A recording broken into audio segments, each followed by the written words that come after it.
Now, there are groups of scientists around the world, primarily working in various academic institutions, that are keeping track of that water budget for all of the water sources on our planet, keeping track of what's going on with each river, each lake, each groundwater aquifer, and making more increasingly accurate estimates of those different parts of the water budget that I just shared with you. And what we're finding is a bit disturbing. As you can see from the red and the yellow zones that are on this map, about a third of all of the water sources on our planet are being very, very heavily utilized to the point of being exhausted. That there is no buffer left. We are up against the limits of the available water supply. There's not much more that we can take out of them.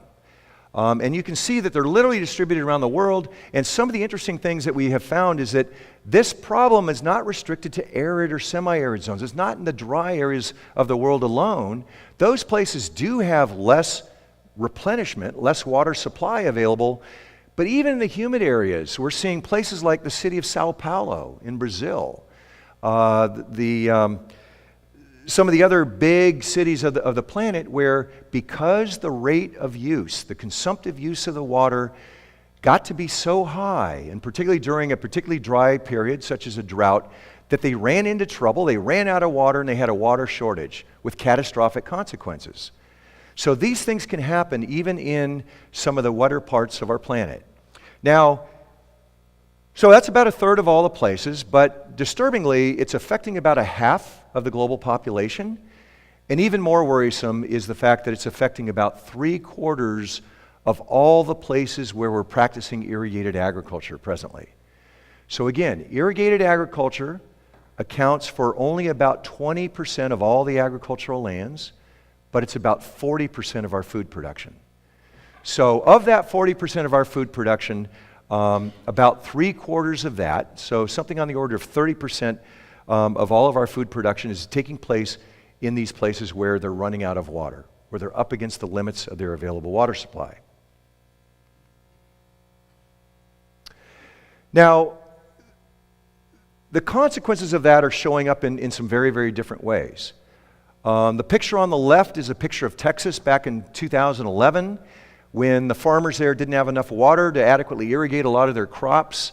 They had massive crop failures in the state, and they lost a lot of money. Estimated at about $8 billion of agricultural revenue was lost in one single year, in the year 2011 in Texas. But those sorts of food shortages are happening in a lot of places around the world because of not having enough water to be able to grow the crops. It also affects our electricity supply. So when we're producing electricity using a power plant, a coal-fired power plant, an oil or gas power plant, a nuclear power plant, we have to run water, circulate water through those plants, or else they'd literally burn up. And so we use that water to cool them, keep them cool, so they can keep producing electricity. If we don't have enough water available, then you can't produce that electricity. And we've seen many, many power plants having to be shut down. The picture in the center here is of a dam, a hydroelectric power dam, which uses stored water behind the dam to generate electricity. If you don't have enough water behind the dam, as the lake level starts to drop, it has a very marked effect on the amount of electricity that you can produce. So one of our big concerns right now in the southwestern part of the United States is that these big reservoirs on the Colorado River system, for example, like at Lake Mead or upstream at Lake Powell, that those reservoirs are dropping in their water levels, and it's going to start affecting how much electricity they can produce, which then has ramifications throughout the southwestern United States, because these are really important to our electricity supply, to our energy security. And then I mentioned the picture on the right again, that we're seeing dire consequences for freshwater life, for aquatic life. As we take too much water out of their natural habitats, we're seeing fish kills, we're seeing species entirely disappear from rivers. If you keep drying them up, even if it's only momentarily, if you recurringly keep drying them up, a lot of species are no longer going to be able to persist and exist there. With my students at the University of Virginia, we've collected a lot of information about these water shortage events, these impacts that happen when we run short on water. And so we've documented hundreds of places over the last decade or two all around the world and started to try to see whether or not there was a relationship between the water budget, how much the water was being depleted, and the likelihood of these water shortage events occurring. Now, intuitively, you'd say, of course. You know, if you've gotten to be so dependent to a high degree on using all of the water available, then of course you might go into a drier period and you're going to have a water shortage. And so our statistical analysis have proven that to be true.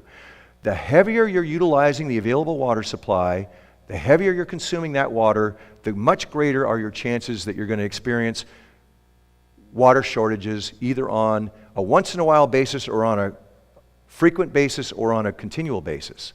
And we've looked at the same thing for fish and other animals and plants that live in these freshwater systems.